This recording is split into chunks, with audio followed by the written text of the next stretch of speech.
m'habiller cette situation à faire que cela ne m'intéressait plus. Je me souviens un jour quand j'étais encore dans l'église où ils m'ont chassé pour mourir de faim, j'ai fait un jour tout entier sans manger et le lendemain matin je suis allé chez un Congolais qui me devait pour prendre une partie de mon argent en cours de route. Voilà rafle, on raflait les sans-papiers et ils m'ont attrapé et ils m'ont demandé mes papiers, je n'avais pas. On nous a fait asseoir à terre, nous étions nombreux, je vous assure que je parlais en langue dans mon cœur, on me dise qu'ils allaient me laisser mais rien et on nous a envoyés au commissariat. Normalement les policiers ivoiriens respectaient beaucoup les pasteurs à cette époque. Si le pasteur numéro 1 dans l'église où on était venait seulement avec la carte pour leur dire que j'étais pasteur, je vous assure qu'ils allaient me laisser, mais les pasteurs étaient heureux pour que je dors en prison et ils m'ont emmené seulement que 2 petits pains de 50 francs que je partageais avec des prisonniers. Le soir on nous a envoyé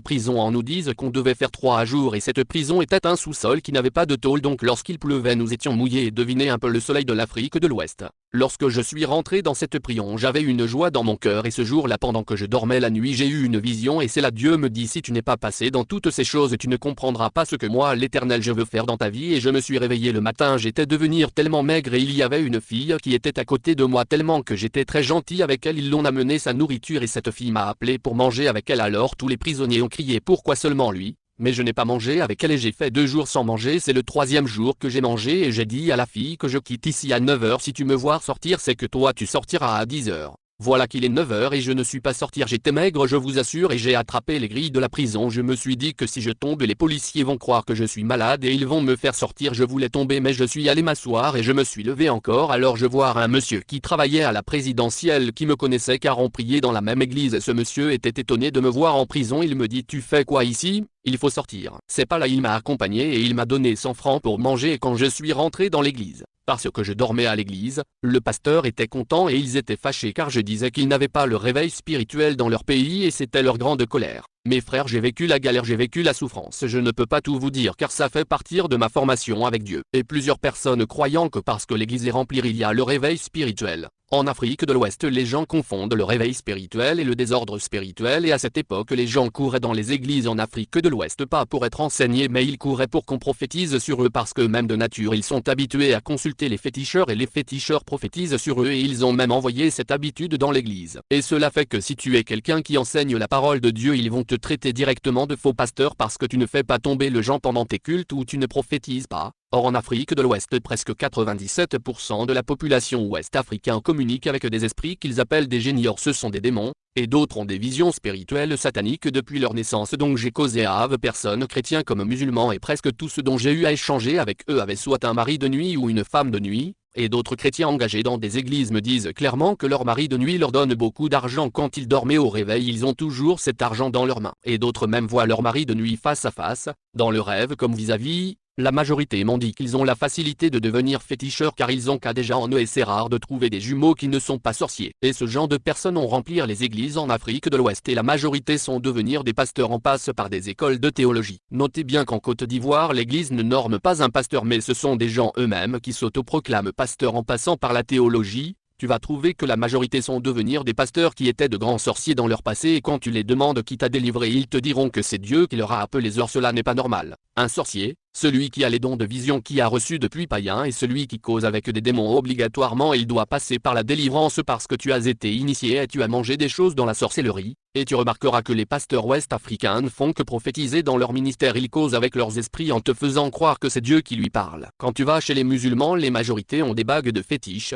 et posez-vous cette question, comment on peut prêcher la prospérité à un peuple qui est capturé dans le monde des ténèbres? Je ne parle pas de tous les ouest-africains mais je parle de la majorité et je ne parle pas aussi de tous les chrétiens car il y a des vrais aussi qui craignent Dieu. Tellement que ma galérée était trop, il fut un moment où je voulais me suicider avec du poison. Vous savez, il est facile de prêcher un peuple qui ne connaît pas Dieu mais il est difficile de prêcher un peuple qui ne connaît pas Dieu mais qui croit le connaître et je disais que Dieu n'existait pas car j'étais découragé de suivre Jésus et pendant que j'étais au bout et que je voyais la mort devant moi, c'est là qu'il y a eu un frère congolais qui m'a donné la caution de sa maison et j'ai commencé à faire les cabines moi-même et donc je mangeais pas jour du pain 100 francs avec arachide et je buvais l'eau avec sucre et j'avais abandonné l'œuvre de Dieu pour me consacrer à mes activités. Or Dieu visite l'homme lorsqu'il est au bout de son souffle et j'ai commencé à travailler, et de la cabine je suis passé aux appels internationaux et j'étais devenir un sujet d'acclamation pour ceux qui me connaissaient. À force de chercher l'argent j'ai abandonné l'œuvre de Dieu. Mais malgré ma faiblesse, Dieu m'a protégé contre beaucoup d'attaques et c'est pas là que quelque temps après Dieu s'est révélé encore à moi pour me faire comprendre pourquoi il m'a envoyé ici. Et n'oubliez pas aussi que j'étais devenir distributeur à MTN et Orange et par là Dieu m'a convaincu de ne plus courir derrière les églises mais de prêcher dans les rues parce qu'il me fait savoir que dans les églises en voulant ouvrir les yeux de leurs fidèles, les pasteurs vont me combattre et c'est ce que j'ai vécu. Donc c'est là maintenant Dieu m'a mis à cœur d'écrire des brochures. C'est-à-dire lorsqu'il me donne un message moi j'écris cela sur des livres pour partager aux gens et je me réveille chaque lundi à 5 h du matin pour aller partager mes brochures car je peux écrire 1000 brochures souvent. Je fais le tour d'Abidjan pour pouvoir partager mes brochures mais on passe par les terminus de bus et bateaux-bus car c'est là qu'il y a du monde souvent je vais même dans des villages pour partager. Et je vous assure que souvent lorsque je me levais le matin je me demande s'ils ne vont pas me tuer là où je vais car je prêche aussi sur l'islam. Notez bien qu'en Afrique de l'Ouest la majorité sont des musulmans. Par la grâce de Dieu j'ai vu beaucoup de musulmans maudits l'islam en m'écoute j'ai même d'autres livres sur YouTube où j'ai parlé de l'islam. Si vous voulez voir taper Frodisico j'ai plusieurs vidéos sur YouTube voici les thèmes où j'ai parlé de l'islam. Un Coran dans la main les fétiches dans le cœur pourquoi Xim livre, les juifs et les musulmans disent prier le même Dieu pourquoi les lieux sacrés ne se ressemblent pas. Ces deux livres sont sur YouTube, je vous assure que j'ai beaucoup risqué ma vie avec les prédictions que je prêchais et la majorité des sorciers que j'ai rencontrés m'ont dit que leur mamie Ouata leur ont dit qu'ils feront tous pour me détruire et j'ai eu un problème un jour avec quelqu'un que j'ai loué son magasin.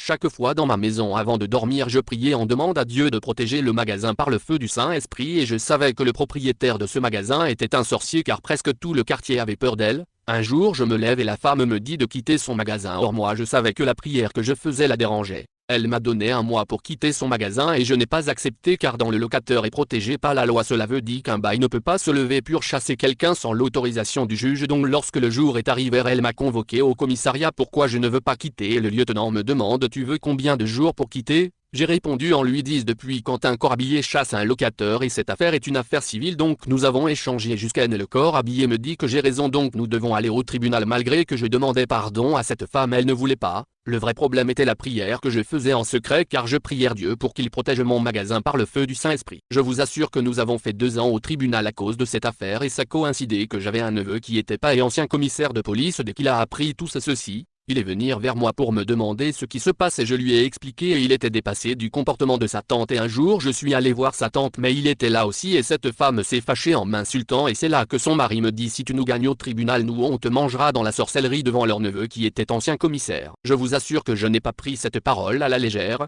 je prenais tout mon temps pour aller prier dans un endroit en demande à Dieu de me protéger et un jour l'ancien commissaire m'a appelé, il me dit que moi je suis Blizzard que les étrangers tremblent devant elle mais moi je n'ai pas tremblé. Tu ne sais pas que cette femme peut te tuer? Je vous assure que ça m'a énervé car j'ai vécu beaucoup d'attaques donc cette femme ne m'effraie pas car moi j'ai peur de celui qui peut me frapper avec des coups poings mais si c'est sur le plan spirituel je n'ai pas peur car je sais qui est derrière moi et c'est pas là que nous nous sommes séparés. Quelque temps après le véridique est tombé au tribunal et c'est moi j'ai gagné. La maman était vraiment en colère et quelques semaines après son neveu qui m'a agressé d'un main pourrissait mais il était encore vivant et leur maison sentait selon les gens et quelque temps après cette femme sa gorge a commencé à pourrir. Je vous raconte une histoire vraie avant même que cette histoire commence je disais à ma femme que moi je prie un Dieu vivant et que ces gens allaient venir témoigner ici et ma femme ne croyait pas. Parce qu'après que le véridique soit tombé j'ai quitté leur magasin et quelque temps après c'est l'ancien commissaire qui est venu nous annoncer que son frère qui était malade est mort mercredi et sa tante est morte le vendredi de la même semaine mais sa gorge était pourrir. La mort de cette maman nous a tous touchés. Un jour je partais acheter une sucrerie à la boutique qui était en face de leur maison je n'ai rien compris de cette affaire. J'ai vu son mari qui me disait qu'ils vont me manger dans la sorcellerie devant leur porte, et lorsque ce monsieur m'a vu il est rentré dans sa maison en courant comme s'il a vu un lion et il me regardait dans les trous de leur porte moi je le voyais aussi. C'est pas là que j'ai compris que ce que ce monsieur m'avait dit était vrai car ils ont essayé et voici la suite. Donc c'est pour vous faire comprendre qu'il y a des humiliations que Dieu met devant nous pour notre lendemain. Cela fait que Dieu a enlevé en moi cette peur que j'avais pour les sorciers. C'est pour te dire qu'un homme de Dieu sans passé n'est pas un véritable serviteur de Dieu. Ne te décourage pas de suivre Jésus parce que tu n'enfantes pas car cela peut devenir un meilleur témoignage dans ta vie lorsque le Seigneur te visitera. Un meilleur témoignage dans ta vie lorsque le Seigneur te visitera. Un meilleur témoignage dans ta vie lorsque le Seigneur